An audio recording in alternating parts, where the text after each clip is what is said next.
Hello students, welcome to MKV Commerce classes. This is continuation video of Departmental Accounting lecture series. My name is Mahesh Kumar. I am working as an assistant professor in Basaveshwara Degree College, Nelmangla. In this video, I will be solving the previous year question paper problems on Departmental Accounting. This is 2019 question paper problem.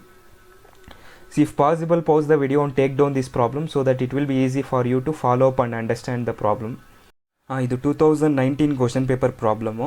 From the following balances extracted from the Bharat Stores prepare departmental trading and profit and loss account in the columnar form for the year ending 31st March 2019.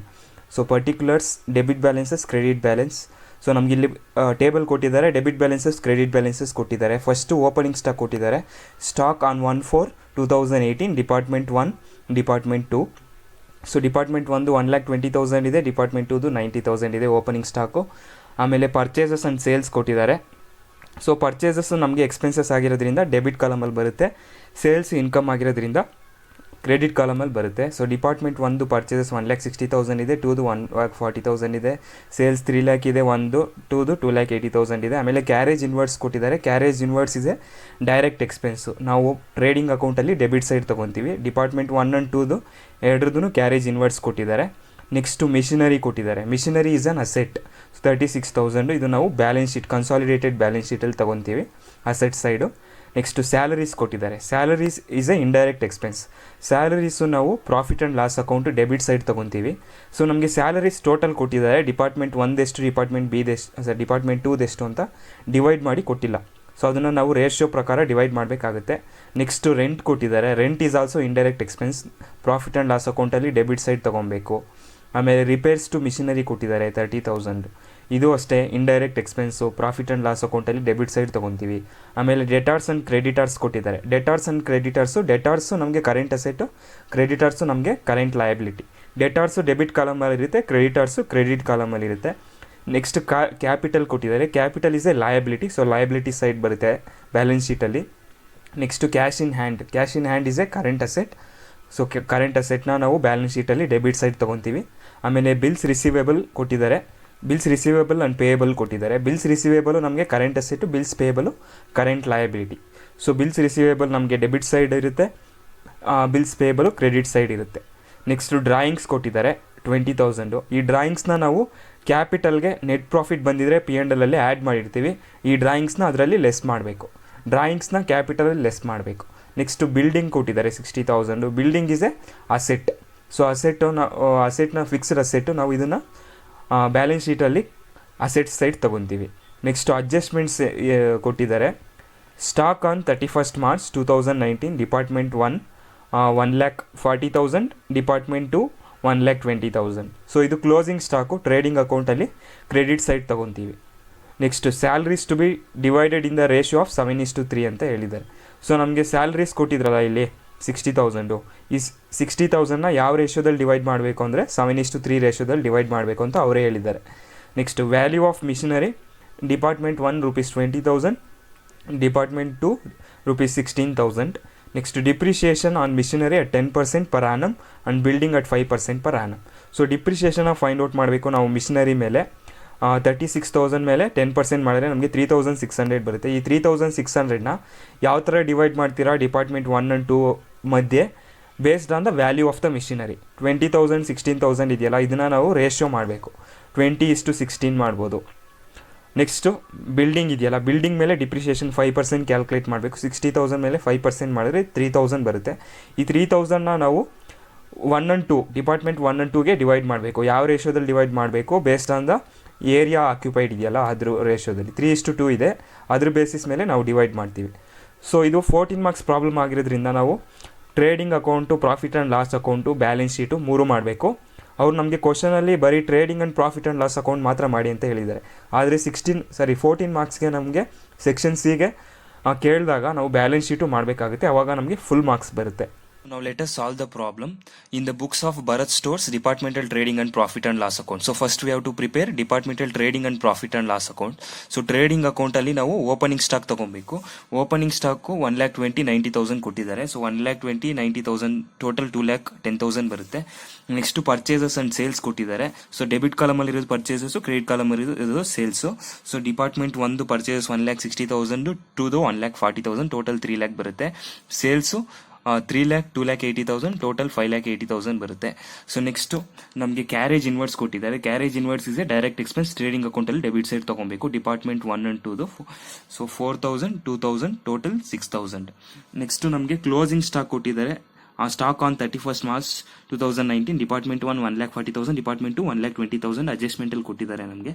ಅದನ್ನೇ ಇಲ್ಲಿ closing stock 1,40,000 1,20,000 total 2,60,000. So ನಾವು ಇಷ್ಟು items ನ ತಗೊಂಡಾದ್ಮೇಲೆ trading account ಅಲ್ಲಿ credit side total ಜಾಸ್ತಿ ಬರ್ತಿದೆ, debit side total compare ಮಾಡಿದ್ರೆ. So ನಮಗೆ ಗ್ರಾಸ್ ಪ್ರಾಫಿಟ್ ಬಂದಿದೆ. ಡಿಪಾರ್ಟ್ಮೆಂಟ್ 1 1,56,000, ಡಿಪಾರ್ಟ್ಮೆಂಟ್ 2 1,68,000, ಟೋಟಲ್ 3,24,000 ಬಂದಿದೆ. ಸೊ ಇದನ್ನ ನಾವು ನೆಕ್ಸ್ಟ್ ಪ್ರಾಫಿಟ್ ಅಂಡ್ ಲಾಸ್ ಅಕೌಂಟ್ಗೆ ಬ್ರಾಡ್ ಡೌನ್ ಮಾಡ್ತೀವಿ ಗ್ರಾಸ್ ಪ್ರಾಫಿಟ್ ನ. ಆಮೇಲೆ ಪ್ರಾಫಿಟ್ ಅಂಡ್ ಲಾಸ್ ಅಕೌಂಟ್ ಅಲ್ಲಿ ಡೆಬಿಟ್ ಸೈಡ್ ಇಂಡೈರೆಕ್ಟ್ ಎಕ್ಸ್ಪೆನ್ಸಸ್ ಯಾವ್ಯಾವ್ದು ಇದೆಯೋ ಪ್ರಾಬ್ಲಮ್ ಅಲ್ಲಿ ಅದನ್ನೆಲ್ಲ ತಗೊಬೇಕು. ಸೊ ಫಸ್ಟ್ ನಮಗೆ ಪ್ರಾಬ್ಲಮ್ ಅಲ್ಲಿ ಮಿಷಿನರಿ ಕೊಟ್ಟಿದ್ದಾರೆ 36,000. ಸೊ 36,000 ಮೇಲೆ ನಮಗೆ ಡಿಪ್ರಿಸಿಯೇಷನ್ ಮಾಡಿ ಅಂತ ಹೇಳಿದ್ದಾರೆ ಅಡ್ಜಸ್ಟ್ಮೆಂಟ್ ಅಲ್ಲಿ. ಡಿಪ್ರಿಸಿಯೇಟ್ ಮಿಷಿನರಿ 10% ಪರ್ ಆನಮ್ ಅಂತ. ಸೊ 36,000 ಮೇಲೆ 10% ಮಾಡಿದ್ರೆ ನಮಗೆ 3,600 ಡಿಪ್ರಿಸಿಯೇಷನ್ ಬರುತ್ತೆ. ನಮಗೆ ಪ್ರಾಬ್ಲಮ್ ಅಲ್ಲಿ ವ್ಯಾಲ್ಯೂ ಆಫ್ ದ ಮಿಷಿನರಿ ಕೊಟ್ಟಿದ್ದಾರೆ. ಡಿಪಾರ್ಟ್ಮೆಂಟ್ 1 20,000 ಇದೆ ಮಿಷಿನರಿ ವ್ಯಾಲ್ಯೂ, ಡಿಪಾರ್ಟ್ಮೆಂಟ್ 2 16,000 ಇದೆ. ಇದನ್ನ ರೇಷಿಯೋ ಮಾಡಿದ್ರೆ ನಮಗೆ 5:4 ಬರುತ್ತೆ. So based on this ratio 5:4 ರೇಷಿಯೋದಲ್ಲಿ ನಾವು ಡಿಪ್ರಿಸಿಯೇಷನ್ ಆನ್ ಮಿಷಿನರಿನ ಡಿಸ್ಟ್ರಿಬ್ಯೂಟ್ ಮಾಡಬೇಕು. So depreciation on machinery 3,600 into 5/9 4/9 ಮಾಡಿದ್ರೆ 2,600 ಟೋಟಲ್ 3,600 ಬರುತ್ತೆ. ನೆಕ್ಸ್ಟ್ ನಮಗೆ ಬಿಲ್ಡಿಂಗ್ ಕೊಟ್ಟಿದ್ದಾರೆ. ಬಿಲ್ಡಿಂಗ್ ಮೇಲೂ ಡಿಪ್ರಿಸಿಯೇಷನ್ ನ ಕ್ಯಾಲ್ಕುಲೇಟ್ ಮಾಡಿ 5% ಅಂತ ಹೇಳಿದ್ದಾರೆ. ಸೊ 60,000 ಮೇಲೆ 5% ಮಾಡಿದ್ರೆ ನಮಗೆ 3,000 ಡಿಪ್ರಿಸಿಯೇಷನ್ ಬರುತ್ತೆ. ಈ 3,000 ನ ನಾವು ಏರಿಯಾ ಆಕ್ಯುಪೈಡ್ ಇದೆಯಲ್ಲ 3:2 ರೇಷಿಯೋ ಇದೆ, ಈ ರೇಷಿಯೋದಲ್ಲಿ ಡಿವೈಡ್ ಮಾಡಬೇಕು.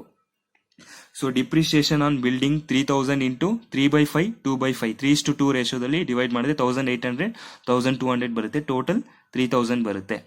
ನೆಕ್ಸ್ಟ್ ನಮಗೆ ಸ್ಯಾಲರೀಸ್ ಕೊಟ್ಟಿದ್ದಾರೆ. ಸ್ಯಾಲರಿ ಇಸ್ ಇಂಡೈರೆಕ್ಟ್ ಎಕ್ಸ್ಪೆನ್ಸ್ 60,000 ಇದೆ. ಸೊ ಸ್ಯಾಲರಿನ ನಾವು ಪ್ರಾಫಿಟ್ ಅಂಡ್ ಲಾಸ್ ಅಕೌಂಟ್ ಅಲ್ಲಿ ಡೆಬಿಟ್ ಸೈಡ್ ತಗೊಬೇಕು. ಅವರೇ ಕೊಟ್ಟಿದ್ದಾರೆ ನಮಗೆ ಯಾವ ರೇಷಿಯೋದಲ್ಲಿ ಡಿವೈಡ್ ಮಾಡಬೇಕು ಅಂತ. 7:3 ರೇಷಿಯೋದಲ್ಲಿ ಡಿಸ್ಟ್ರಿಬ್ಯೂಟ್ ಮಾಡಬೇಕು ಅಂತ ಹೇಳಿದ್ದಾರೆ. ಸೊ ಸ್ಯಾಲರೀಸ್ ನ ನಾವು 7:3 ರೇಷಿಯೋದಲ್ಲಿ ಡಿವೈಡ್ ಮಾಡಿದ್ರೆ 42,000 18,000 ಬರುತ್ತೆ. ಟೋಟಲ್ 60,000 ಬರುತ್ತೆ. Next rent is also indirect expense 12,000 ಇದೆ. ಈ 12,000 ನ ನಾವು ಏರಿಯಾ ಆಕ್ಯುಪೈಡ್ ಇದೆಯಲ್ಲ 3:2 ಈ ರೇಷಿಯೋದಲ್ಲಿ ಡಿವೈಡ್ ಮಾಡ್ತೀವಿ. ಸೊ 7,200 4,800 ಬರುತ್ತೆ. ಟೋಟಲ್ 12,000 ಬರುತ್ತೆ. Next repairs to machinery. So repairs to machinery 30,000 ಇದೆ. ಈ 30,000 ನ ನಾವು based on the value of the machinery 20,000 16,000 ಇದೆಯಲ್ಲ ಅದನ್ನ ನಾವು ರೇಷಿಯೋ ಮಾಡಿದ್ರೆ 5:4 ಬರುತ್ತೆ. ಈ 5:4 ರೇಷಿಯೋದಲ್ಲಿ ಡಿವೈಡ್ ಮಾಡಿದ್ರೆ ರಿಪೇರ್ಸ್ ಟು ಮಿಷಿನರಿನ 16,667 ಬರುತ್ತೆ. ಆಮೇಲೆ 13,333 ಟೋಟಲ್ 30,000 ಬರುತ್ತೆ. ಸೊ ಇಷ್ಟು ಇಂಡೈರೆಕ್ಟ್ ಎಕ್ಸ್ಪೆನ್ಸಸ್ ಬರುತ್ತೆ ಪ್ರಾಫಿಟ್ ಅಂಡ್ ಲಾಸ್ ಅಕೌಂಟ್ ಅಲ್ಲಿ. ನಮಗೆ ಇಂಡೈರೆಕ್ಟ್ ಇನ್ಕಮ್ಸ್ ಯಾವುದು ಇಲ್ಲ. ಸೊ ಕ್ರೆಡಿಟ್ ಸೈಡೇ ಜಾಸ್ತಿ ಇದೆ ಟೋಟಲ್.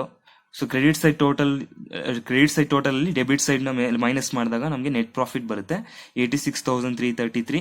ಡಿಪಾರ್ಟ್ಮೆಂಟ್ 1 ಡಿಪಾರ್ಟ್ಮೆಂಟ್ 2 1,29,067 ಟೋಟಲ್ 2,15,400 ಬರುತ್ತೆ. ನಾವು trading and profit and loss account ನ ಪ್ರಿಪೇರ್ ಮಾಡಾದ್ಮೇಲೆ ಬ್ಯಾಲೆನ್ಸ್ ಶೀಟ್ ನ ಮಾಡಬೇಕು. ಸೊ ಬ್ಯಾಲೆನ್ಸ್ ಶೀಟ್ ಅಲ್ಲಿ ನಮಗೆ ಲಯಬಿಲಿಟೀಸ್ ಅಸೆಟ್ಸ್ ಬರುತ್ತೆ. ಸೊ ಲಯಬಿಲಿಟೀಸ್ ಅಲ್ಲಿ ಫಸ್ಟ್ ಕ್ಯಾಪಿಟಲ್ ತಗೊಬೇಕು. ಸೊ ಕ್ಯಾಪಿಟಲ್ ನಮಗೆ 1,60,000 ಇದೆ. ಸೊ 1,60,000 ತಗೊಂತೀರಾ. ಅದಕ್ಕೆ ನೆಟ್ ಪ್ರಾಫಿಟ್ ಬಂದಿದೆಯಲ್ಲ ಟೋಟಲ್ ನೆಟ್ ಪ್ರಾಫಿಟ್ ಎಷ್ಟು ಬಂದಿದೆ? ಟೋಟಲ್ ನೆಟ್ ಪ್ರಾಫಿಟ್ 2,15,400 ಬಂದಿದೆ. ಈ 2,15,400 ನ ಕ್ಯಾಪಿಟಲ್ 1,60,000 ಆಡ್ ಮಾಡಿದ್ರೆ 3,75,400 ಬರುತ್ತೆ.